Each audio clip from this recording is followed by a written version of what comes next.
Now, let's go to America, brothers and sisters. Now, in America, the campaign of presidential candidate this time, Donald Trump, brought the issue of anti-Islam. And surprisingly, brothers and sisters, this campaign has a big support of public. Dr. Zakir Naik. So, what do you think behind this phenomenon? What does it indicate?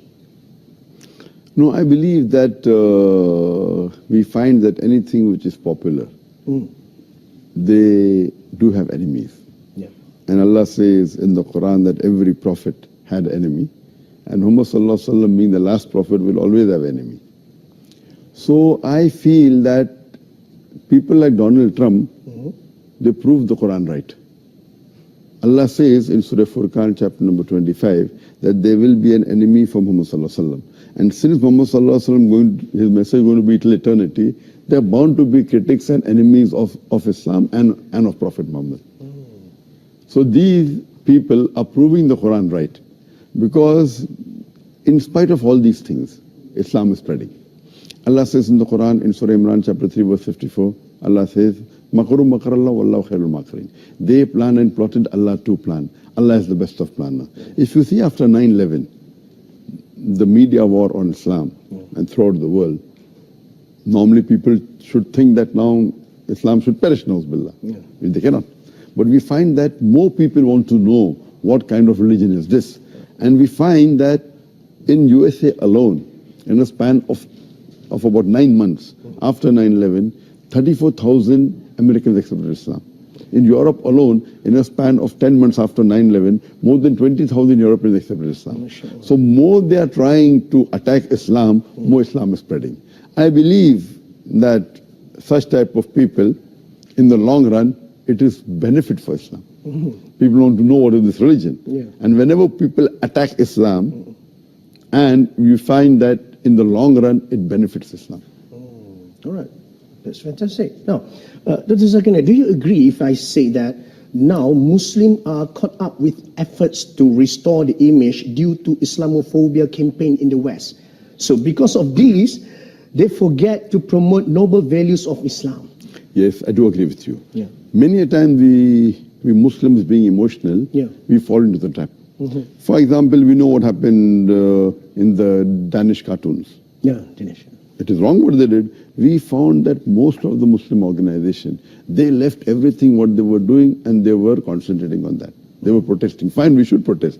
But that doesn't mean that we stop our activity. So if an organization was suppose doing 100 points work, they focus all their attention on replying to the Danish cartoon, and out of 100, they only do 5 points work.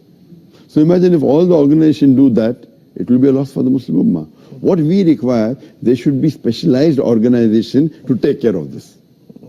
And I've given a talk on this, how this should be dealt. What we do, we become emotional. Fine, we disagree with it.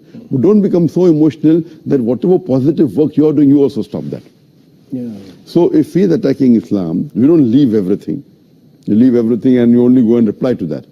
I mean, for example, as I told you earlier, that anyone that is popular, they're bound to be criticism on him.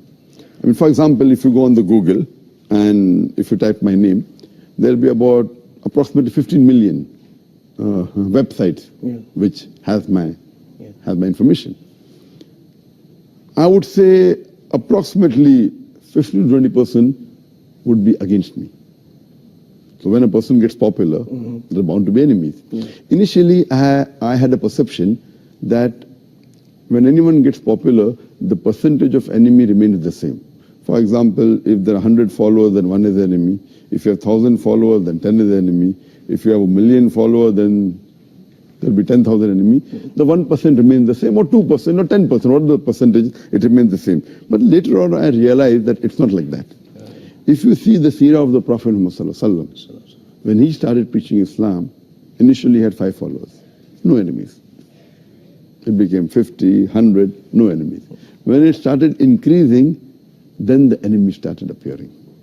Today, the most popular human being in the world is Muhammad Sallallahu Alaihi Wasallam. Even according to Michael H. Hart, even according to non-Muslims, the most influential human being in the world is Muhammad Sallallahu Alaihi Wasallam. Today, if you know that there are about 1.8 billion Muslims, and maybe another 100 more million maybe non-Muslims who may be liking Muhammad sallallahu alaihi wasallam, you can say 2 billion Muslims who may be liking Muhammad sallallahu alaihi wasallam. But those who are against Muhammad sallallahu alaihi wasallam will be more than 2 billion. Yeah. So because of the popularity, then the percentage of enemies keep on increasing.